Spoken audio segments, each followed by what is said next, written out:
मेरा नाम है हर्षवर्धन। दोस्तों, हम लोग फ्लूइड मैकेनिक्स की स्टडी कर रहे हैं। ठीक है, इससे पहले वीडियो में हमने आपको द्रवस्थितिकी के मूलभूत सिद्धांत तक, ये आपको यहाँ तक जो है द्रवस्थितिकी के मूलभूत सिद्धांत है, यहाँ तक हमने आपको यहाँ तक बता दिया था। इसकी सभी टॉपिक समझा दिए थे।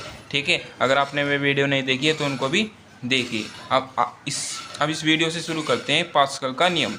ठीक है, अब पास्कल का नियम क्या होता है देखिए।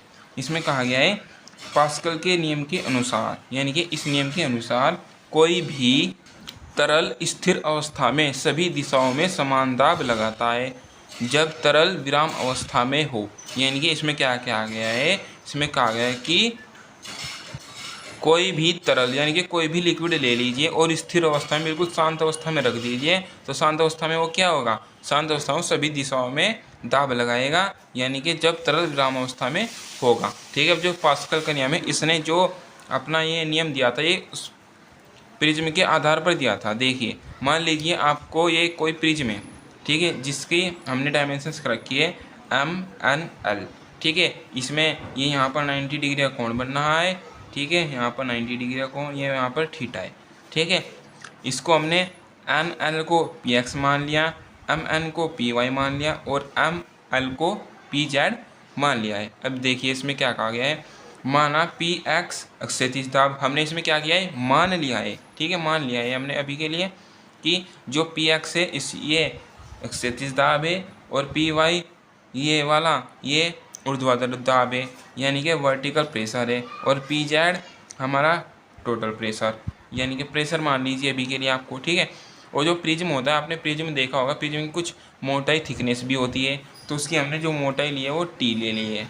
ठीक है, इतना समझ में आ चुका है। अब आगे देखिए, अब दाब का फॉर्मूला देखिए। हमने आपको इससे पिछली क्लास में दाब का फॉर्मूला बताया था। क्या बताया था कि small p is equal to capital P upon के एरिया होता है, लेकिन जो कैपिटल P था वो हमने फोर्स के बराबर ही कर लिया था। ठीक है, वो आपको पिछली क्लास में समझ में आएगा कि हमने फोर्स क्यों लिया। यहाँ से हमने फोर्स का मान निकाला तो क्या हो जाएगा, स्मॉल p इंटू ए। ठीक है, फिर क्षैतिज पर ले लीजिए, क्या लेना, क्षैतिज पर। अब क्षैतिज हमने क्या माना है, यहाँ पर देखिए क्षैतिज हमने LN माना है, तो यहाँ पर क्या क्षैतिज पर ले रहे हैं, तो ये क्या हो जाएगा LN इंटू PX। देखिए PX इंटू LN, जो कि हमने अभी बताया, PX इंटू LN, चूँकि हमने ये क्षैतिज माना है ना, इसीलिए PX इंटू LN इंटू इसकी जो थिकनेस होगी प्रिज्म की वो इंटू में T।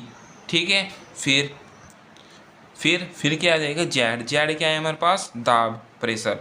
ठीक है, इंटू साइन थीटा। अब आपको पता होगा कि क्षैतिज पर, यानी कि इसके लिए हम लोग क्या लेंगे, सिग्मा x बराबर 0 से ले लेंगे, तो हम तो यहाँ पर क्षैतिज पर क्या आ जाएगा, साइन थीटा आ जाएगा। ठीक है, फिर ML कहाँ से आया, ये वाला, चूँकि हम प्रेशर ले रहे हैं ML। ठीक है, ML, और इसकी भी थिकनेस होगी, इसकी थिकनेस कितनी ले लेंगे, T। ठीक है, ये आपको समझ में आ जाना चाहिए चित्र की सहायता से। ठीक है, तो इसको हम क्या कर लेंगे, समीकरण 1 बना लेंगे। इसी तरह जैसे कि हमने अभी क्षैतिज पर निकाला है, इसी तरह हम ऊर्ध्वाधर पर निकालते हैं। अब ऊर्ध्वाधर के लिए हमने क्या माना है, ऊर्ध्वाधर के लिए माना है हमने PY, यानी कि PY into MN into thickness. ठीक है, यही आ जाएगा PY into MN into thickness बराबर PZ, चूँकि प्रेशर ये सभी में रहेगा। अब देखिए क्षैतिज ऊर्ध्वाधर को देखेंगे तो सिग्मा y बराबर क्या आ जाएगा, y बराबर 0 से, इसमें क्या आ जाएगा, कोस थीटा। ठीक है, कोस theta into ML into T, ये आ जाएगा PZ into cos theta into ML into thickness, इसकी भी कुछ थिकनेस होगी। ठीक है, चूँकि प्रिज्म की थिकनेस होती है। ठीक है, इसको हमने समीकरण 2 ले लिया है। ठीक है, अब हम देखते हैं अपने इसी प्रिज्म को, त्रिभुज को देखते हैं। त्रिभुज कौन सा ले लेंगे, MLN में ले लेंगे। ठीक है, हमने त्रिभुज LMN में ले लिया। सबसे पहले हमने क्या लिया, साइन थीटा लिया। अब साइन थीटा बराबर आपको मालूम होना चाहिए क्या होता है, साइन थीटा बराबर होता है लंब बटे कोण। क्या होता है, लंब बटे कोण। अब देखिए साइन थीटा बराबर लंब कितना है हमारे पास, लंब है हमारे पास, इधर से देखेंगे साइन थीटा यहाँ पर लंब हो जाएगा एल एन, और कण कितना है, कण हो जाएगा हमारे पास एम एल। हमने यही कर रखा है यहाँ पर, देखिए sine theta is equal to लंब कितना है एल एन, कण कितना है एम एल। यहाँ से हमने क्या किया, एल एन की वैल्यू निकाल ली, तो क्या हो जाएगा M L into sine theta. फिर इसी प्रकार हम कोस से निकालते हैं कोस थीटा। कोस थीटा बराबर क्या होता है, कोस थीटा बराबर होता है आधार बटे कोण। ठीक है, अब देखिए कोस थीटा, देखिए आधार, देखिए यहाँ पर cos theta is equal to आधार, आधार क्या हुआ है एम एन, कण कितना हो जाएगा एम एन, यही रहेगा। ठीक है, आधार कितना है एम एन, कण कितना है एम एल। फिर यहाँ से भी हमने एम एन की वैल्यू निकाल ली, क्या निकाली एम एन की वैल्यू, तो क्या हो जाएगा एम एल के साथ कोस थीटा की मल्टीप्लाई हो जाएगी, जो कि ये आ चुका है।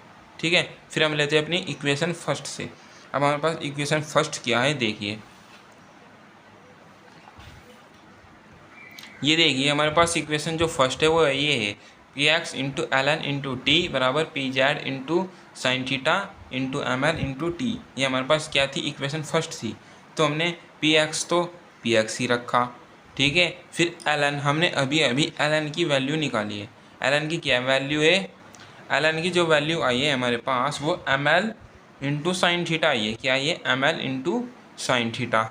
तो हमने क्या किया, एल एन की जगह यहाँ पर M L into sine theta रख दिया। ठीक है, फिर जो थिकनेस थी वो थिकनेस ज्यों की त्यों रही। फिर आगे देखिए पी जेड ज्यों का त्यों, साइन थीटा ज्यों का त्यों, एम एल ज्यों का त्यों, और टी ज्यों का त्यों। फिर हमने इसको आगे हल किया तो क्या पाया, इधर भी साइन थीटा इधर भी साइन थीटा, साइन थीटा से साइन थीटा कट चुका। फिर एम एल भी इधर भी एम एल, इधर भी टी इधर भी टी, ये इससे कट चुके। अब हमारे पास क्या कितना बचा, पी एक्स बराबर पी जेड, जो कि हमने समीकरण 3 बना ली। ठीक है, अब हम लेते हैं समीकरण सेकंड से। फिर हमने समीकरण सेकंड उठाई। समीकरण सेकंड क्या है, P X into M N into T बराबर P Z into cos theta into M L into T. ठीक है, ये हमारे पास समीकरण सेकंड है। फिर हमने क्या किया, पी एक्स की जगह पी एक्स ही रखा। एम एन की वैल्यू हमने अभी निकाली है, कितनी आई है देखिए, एम एन की जो वैल्यू आई है हमारे पास M L into cos theta, M L into cos theta. तो हमने क्या किया, एम एन की जगह M L into cos theta रख दिया, थिकनेस की जगह थिकनेस, पी जेड जो का तू, कोस थीटा जो का तू, एम एल जो का टू, टी जो का तू। फिर इसमें क्या हुआ, इसमें एम एल इधर भी है इधर भी एम एल से एम एल कट चुका, कोस थीटा इधर कट चुका, टी इधर से कट चुका। फिर हमारे पास कितना बचा, पी एक्स बराबर पी जेड, जो कि समीकरण 4 बना ली हमने। अब देखिए समीकरण 3 और 4 से, समीकरण 3 और 4 क्या है, पी एक्स किसके बराबर है पी जेड के। ठीक है, और पी वाई किसके बराबर है पी जेड के। यानी कि समीकरण 1 और 2 से हमें पता चलता है कि ये तीनों बराबर है, पी एक्स बराबर पी वाई बराबर पी जेड। इसका आंसर हो चुका है। यहाँ पर जो आपका एक पास्कल का नियम है यहाँ पर ये सिद्ध हो चुका है। ऐसे पी एक्स बराबर पी वाई बराबर के पी जेड। अगर इसका उपयोग पूछे तो, यानी कि अगर पास्कल का जो नियम है इसका उपयोग कहाँ होता है, इसका उपयोग होता है हाइड्रोलिक प्रेशर, इसी सिद्धांत पर काम करता है। यानी कि आपने हाइड्रोलिक प्रेशर देखा होगा, वो इसी सिद्धांत पर, किसके सिद्धांत पर, वो पास्कल के सिद्धांत पर ही निर्भर करता है। अधिकांश बसों एवं ट्रकों में हाइड्रोलिक ब्रेक में बल के प्रवर्धन के लिए इसी सिद्धांत का उपयोग होता है, बांधों, जल टावर एवं कुओं में। ठीक है, अब देखते हैं अपनी नेक्स्ट हेडिंग है हमारे पास दाब शीर्ष, यानी कि प्रेशर हेड। अब प्रेशर क्या, हेड क्या होता है इसके बारे में देखिए। इसमें का इसका जो फॉर्मूला होता है, इस P is equal to small w into H, यानी कि अगर हम यहाँ से h की वैल्यू निकालें तो h is equal to P upon के W, यानी कि दाब तीव्रता दर की ऊंचाई h में भी व्यक्त की जा सकती है। यानी कि जो आपकी दाब तीव्रता है वो आपकी ऊंचाई में भी व्यक्त की जा सकती है। ठीक है, अतः PW का मान दरु में स्थैतिक शीर्ष, यानी कि PW का आपका जो ये मान है PW का, वो स्टैटिक हेड के मान के बराबर होगा। ठीक है, और इसी स्थैतिक शीर्ष को क्या कह देंगे हम, दाब शीर्ष कह देंगे। एक बार और पढ़िए, आपको समझ में आ जाएगा। हमने फॉर्मूला लिया था P is equal to small w into H, यहाँ से h की वैल्यू निकाली, P अपॉन के W आ चुका है। ठीक है, फिर दाब तीव्रता दर की ऊंचाई में भी व्यक्त की जा सकती है। ये आपको ध्यान रखना है कि जो दाब की तीव्रता होती है उसको द्रव की ऊंचाई में भी व्यक्त किया जा सकता है। अतः जो Pw का मान है वो स्टैटिक हेड के मान के बराबर होगा और इसी स्टैटिक हेड को दाब शीर्ष यानी कि प्रेशर हेड कह देंगे। इस प्रकार इसकी डिफिनेशन हो चुकी है। अब ये आता है हमारा नेक्स्ट टॉपिक, जिसमें कहा गया है समतल सतह अथवा क्षेत्रफल, यानी कि कोई समतल सतह है या कोई फील्ड यानी कि कोई क्षेत्र है और उस पर हमको क्या निकालना है, कुल दाब या संपूर्ण दाब निकालना है, total pressure on plan surface और एरिया। ठीक है, इसके लिए 3 कंडीशन है, एक तो अक्षैतिज दाब या अक्षेत्र यानी कि हॉरिजॉन्टल सरफेस और एरिया पर, जो सेकंड है इसकी ऊर्ध्वाधर सतह या क्षेत्र यानी कि वर्टिकल सरफेस और एरिया पर, और जो तीसरी कंडीशन इंक्लाइंड नत सतह या क्षेत्रफल पर।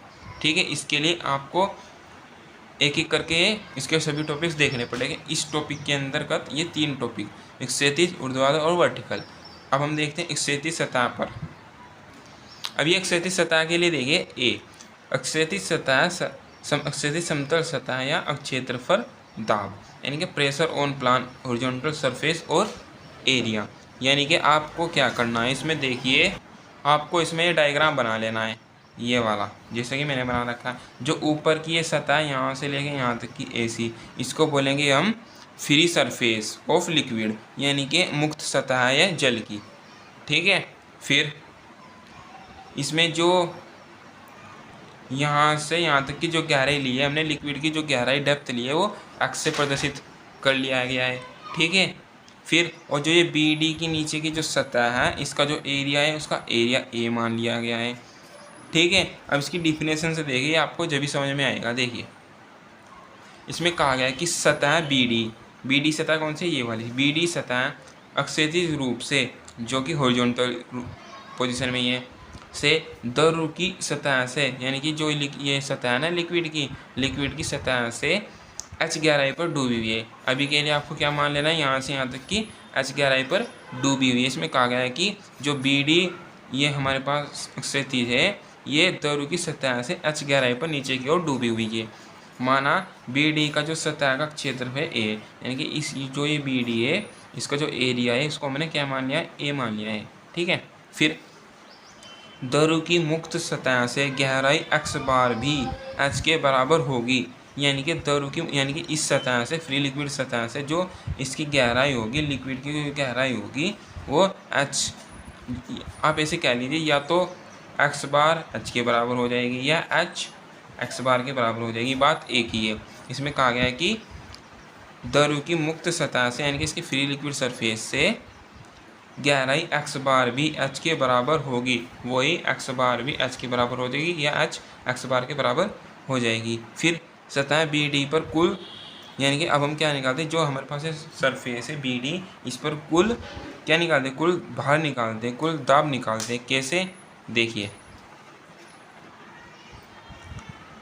सतह BD पर कुल खड़े द्रव स्तंभ यानी कि क्या है, ये खड़ा द्रव स्तंभ है इसमें। ठीक है, लिक्विड कॉलम BDMN बोले तो BDMN ये वाला।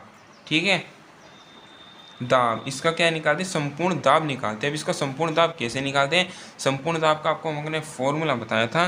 क्या बताया था, वो बताया था हमने, कैपिटल P इक्वल टू द्रव का अपेक्षिक भार गुना खड़े द्रव स्तंभ का आयतन यानी कि इसका आयतन, वॉल्यूम। ठीक है, अब देखिए P बराबर द्रव का अपेक्षिक भार कितना हो जाएगा, स्मॉल w। ठीक है, इनटू हमें क्या निकालना है, वॉल्यूम निकालना है, आयतन निकाल। अब आयतन के लिए क्या चाहिए हमें, वो area L into B into H चाहिए। L इंटू बी क्या होता है हमारे पास, एरिया, जो कि हमने एरिया ले लिया। H क्या होता है, उसकी गहराई या डेप्थ होती है। गहराई हमने इसमें कितनी मान ली है, इसमें x बार ले ली है, आप इसको x बार कर लीजिए। ठीक है, ये कितनी हो जाएगी, x बार। इस तरह से इसका वॉल्यूम निकल जाएगा P equal to small w A into X bar, जहाँ x बार क्या है, मुक्त सतह की गहराई है, जो कि हमने आपको डायग्राम में समझा दिया है। ठीक है फ्रेंड्स, देखिए फ्रेंड्स आज की इस वीडियो में इतना ही रखते हैं। इससे अगली वीडियो में हम आपको देखिए, इस वीडियो तक हमने आपको क्षैतिज सतह क्षेत्र पर तो बता दिया। इससे अगली वीडियो में हम सेकंड पार्ट से स्टार्ट करेंगे, B और C। ठीक है, अगर आपने अभी तक हमारे चैनल को सब्सक्राइब नहीं किया तो चैनल को सब्सक्राइब कर लीजिए, ताकि आने वाला नोटिफिकेशन सबसे पहले आपको मिल सके। चलिए फ्रेंड्स, बस आज की इस वीडियो में इतना ही रखते हैं। मिलते हैं इससे अगले वीडियो में बहुत जल्द। तब तक के लिए थैंक यू।